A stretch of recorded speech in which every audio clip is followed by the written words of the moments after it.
Hey guys, I am here with a video to show y'all a quick tutorial on how to get your iPhone icon back if you accidentally delete it. I've been searching for videos that show me how to do this without resetting my apps, because if you're like me who have your apps categorized in a certain way, you don't want to do all that. So I'm not a professional or tech whatever.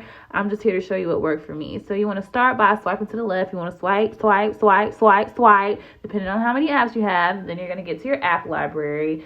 Depending on where your phone icon is sectioned, it might be in social like it is mine.